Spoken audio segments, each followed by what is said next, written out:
Hello everyone, this is Charu Jain. Welcome to my YouTube channel DPSC Learners. So in this video, we will talk about most important topics of ECC.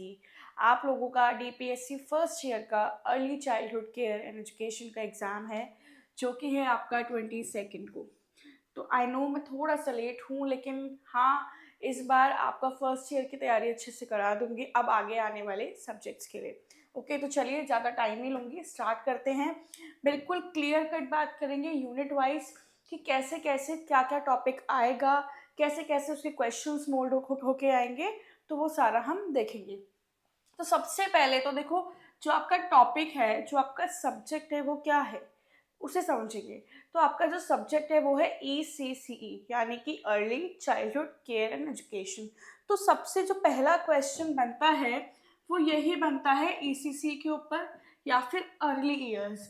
अब early years के ऊपर भी आपका एक जो unit है उसमें एक टॉपिक है, राइट। तो ECC पे क्वेश्चन आ सकता है, right the full form of ECC, या डिफाइन ECC, या फिर ECC में कौन सी एज होती है, कौन सा एज ग्रुप ECC के अंदर आता है। मतलब 1 मार्क 2 मार्क के क्वेश्चंस आराम से ECC के ऊपर आ सकते हैं। अर्ली ईयर्स की बात करूं तो क्वेश्चन बन सकता है इंपॉर्टेंस ऑफ अर्ली ईयर्स।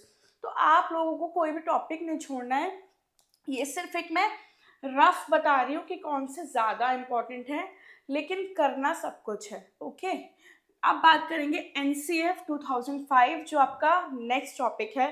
तो NCF तो हर जगह इम्पॉर्टेंट होता है, चाहे कि वो आप DSSS भी ले लो, सीटेट ले लो, कुछ भी ले लो, NCF आपका हर जगह इम्पॉर्टेंट है। तो NCF को तो बिल्कुल मत छोड़ना, 2005 वाला करना ही है। नेक्स्ट हम बात करेंगे national policy on ECC। ECC के ऊपर भी कोई पॉलिसी आई थी हमारी 2013 में। तो क्वेश्चन सीधा सीधा तो देखो बिल्कुल नहीं आएगा कि सीधा बता दो कि नेशनल पॉलिसी क्या थी, नहीं, ऐसा नहीं होता। कभी कभी एप्लीकेशन बेस्ड पेपर आता है पूरा, कभी कभी सीधा भी आ जाता है, तो हमें दोनों के लिए प्रिपेयर होना है। अगर एप्लीकेशन बेस्ड पेपर आ रहा है तो क्वेश्चन ऐसे आ सकता है कि किसी स्कूल में एक इंस्पेक्शन हुआ, वहाँ पर जो स्कूल था वो नेशनल जो पॉलिसी ECC के ऊपर आई थी उसको फॉलो नहीं कर रहे थे। तो कुछ उसके ड्रॉबैक्स बताओ और कुछ उसके वो रूल्स बताओ जो थे नेशनल पॉलिसी ऑन ECC। तो ये जस्ट एक एग्जांपल दे रही हूँ मैं। तो इस टाइप के क्वेश्चंस ये इनको कहलाते हैं हम लोग एप्लीकेशन बेस्ड क्वेश्चंस, तो ये होते हैं। अब बात करूँ नेक्स्ट टॉपिक की, तो नेक्स्ट टॉपिक है NPE, यानी कि नेशनल पॉलिसी ऑन एजुकेशन। ये वाला E स्टैंड्स फॉर एजुकेशन। 1986 में जो नेशनल पॉलिसी आई थी एजुकेशन की, वो वाला टॉपिक भी आपको पढ़कर जाना है। तो बेसिकली मोटा मोटा अगर हम बात करें तो ये सारे टॉपिक्स इंटर रिलेटेड है, बस हमें ध्यान देने की ज़रूरत है, सबको इंटरलिंक करके पढ़ने की नीड है। नेक्स्ट है करिकुलर फ्रेमवर्क। करिकुलर फ्रेमवर्क हुआ, उसके बाद नेशनल करिकुलर फ्रेमवर्क आया, तो ये सारा एक साथ चलता है। करिकुलर फ्रेमवर्क पढ़ते हैं हम, उसके बाद NCF पढ़ते हैं, तो ये सारे इंटर रिलेटेड हैं, बस अच्छे से पढ़ना है। Next is mobile crutches. अब देखो आपका मोबाइल क्रचेस था, ICDS था, ये सारे टॉपिक बहुत इंपॉर्टेंट है, ये 5 मार्क्स पे सीधे सीधे आते हैं। इसमें तो एप्लीकेशन बेस्ड कभी कभी नहीं आता, सीधे आ जाते हैं कि what is mobile creche, explain pointers, या फिर एक्सप्लेन ड्रॉबैक्स, कि मोबाइल क्रचेस के कुछ ड्रॉबैक्स भी होते हैं, या एडवांटेजेस और डिसएडवांटेजेस बताओ, कुछ भी आ सकता है। 5 मार्क्स में, 10 मार्क्स में आपका एक क्वेश्चन बहुत अच्छे से आ सकता है, राइट। अब हम बात करेंगे जो आपकी एक यूनिट है जिसमें सारा चाइल्डहुड, बच्चों के नीड्स और राइट्स, और status of India as children, ये सारा आप एक में ही कवर कर लो। क्योंकि क्या होता है कि डेफिनेशन पूछ लेता है व्हाट इज चाइल्ड या व्हाट इज चाइल्डहुड, ये जरूर आ सकता है, 1 नंबर में आ जाता है, या फिर 2 नंबर में हमेशा what are the needs and rights of a child, ये भी आ जाता है। तो आप ये भी पढ़कर जाना। नेक्स्ट इंपॉर्टेंट टॉपिक है डाइवर्सिटी एंड डिस्क्रिमिनेशन। मैंने एक साथ ले लिया, अलग अलग है, मैंने एक साथ ले लिया। कैसे कि डाइवर्सिटी में आप ये देखो कि डाइवर्सिटी इन इंडिया में किस किस तरह की डाइवर्सिटी है, या फिर एजुकेशन सिस्टम में कैसे डाइवर्सिटी है, प्राइवेट स्कूल्स हैं, पब्लिक स्कूल्स हैं, एडेड स्कूल्स हैं, कुछ भी आ सकता है। ज़रूरी नहीं है कि सिलेबस से ही बस चारों उसमें से ही आए, ऐसा नहीं होता। आप लोग टीचिंग कर रहे हो तो टीचिंग में तो सारे एस्पेक्ट्स को हमें पढ़ के जाना होता है, कुछ भी क्वेश्चन आ जाता है। तो ये मत सोचना कि आउट ऑफ द सिलेबस नहीं आएगा, आ जाता है कभी कभी कोई क्वेश्चन।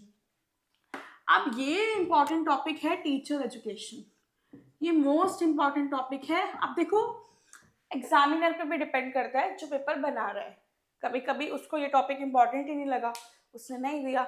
लेकिन देखा जाए हम एनटीडी कर रहे हैं, हम डाइट कर रहे हैं, बीएड कर रहे हैं, तो सबसे मेन रोल क्या है, इंपॉर्टेंट क्या है वो यही है टीचर की एजुकेशन कैसी मिलनी चाहिए, क्या क्या ध्यान रखने हैं। तो इसमें जितने भी सारे पॉइंटर्स कवर होते हैं कि टीचर की एजुकेशन किस किस स्टेट में कितने कितने इंस्टीट्यूट्स हैं, कैसे कैसे पढ़ाई हो रही है, एक्चुअली टीचर्स को क्या पढ़ाया जाता है, जो वुड बी टीचर्स होती है। तो ये वाला क्वेश्चन बनता है, बहुत मतलब इंपॉर्टेंट है। नेक्स्ट आईसीडीएस और एमडीजीज। एमडीजीज जो है आपका मिलेनियम डेवलपमेंटल गोल्स, इसमें ज़रूरी नहीं है कि बहुत बड़ा ज़्यादा मार्क्स में क्वेश्चन है, 1-2 नंबर में आ सकता है, फुल फॉर्म आ सकती है, या कोई बोले कि 4 या फिर 2 डेवलपमेंटल गोल्स बताओ, तो वो आप पढ़ के जाना, नॉलेज होनी चाहिए, बस ब्लैंक आउट ना हो जाओ एग्जाम में। आईसीडीएस आता है हमेशा, ये क्वेश्चन तो दिखता ही दिखता है। अब फिलोसफर्स की बात करूँ तो इंडियन और वेस्टर्न हमारे पास हमने बहुत सारे पढ़े। इंडियन में हो गया हमने गांधी जी पढ़े, ये सब पढ़े हैं, और लेकिन वेस्टर्न में John Dewey, Maria Montessori, Rousseau, Froebel, ये वाले जो क्वेश्चंस है ना ये ज़रूर आते हैं। इंडियन में थोड़े शायद कम आ जाए, जैसे गीजूबाई बंदेखा हो गया, गांधी जी हो गए, ये फिर भी एक साइड को नहीं आए, लेकिन वेस्टर्न वाले आते हैं। जैसे कि प्लेवे मेथड, क्वेश्चन पूछ लेंगे what is playway method, who gave this method, किसने दिया, एक्सप्लेन दैट। तो आपको पूरा एक्सप्लेन करना पड़ेगा, उसमें जिसने ये दिया है उसको भी आपको एक्सप्लेन करना पड़ेगा थोड़ा सा। अब जैसे किंडरगार्टन वाला कंसेप्ट किसने दिया है, ये वाला क्वेश्चन बन सकता है सीधा, कौन से फिलोसफर ने दिया है, उस फिलोसफर के बारे में बताओ, पूरे टिप्पणी लिखो, हिंदी में टिप्पणी लिखो, तो पूरा लिख सकते हो अगर आपने ये आपके फिलोसफर्स पढ़े हैं तो। अब आरटीई यानी कि राइट टू एजुकेशन, ये कुछ मैंने इंपॉर्टेंट टॉपिक्स जो हैं बिल्कुल आपके लिए कंस्ट्रक्ट किए हैं कि सिर्फ ये, अगर किसी ने कुछ भी नहीं पढ़ा है किसी भी रीज़न से, तो सिर्फ इतना पढ़ जाओगे तो भी अच्छे मार्क्स आ जाएंगे। So that's all for this video, एक बार स्क्रीनशॉट ले लो, बाकी एक बार कल भी सेशन लूँगी आप लोगों का, पूरे कोर्स की रिविजन करा दूँगी। सो वीडियो पसंद आए तो लाइक करिएगा, शेयर करिएगा, बाय बाय।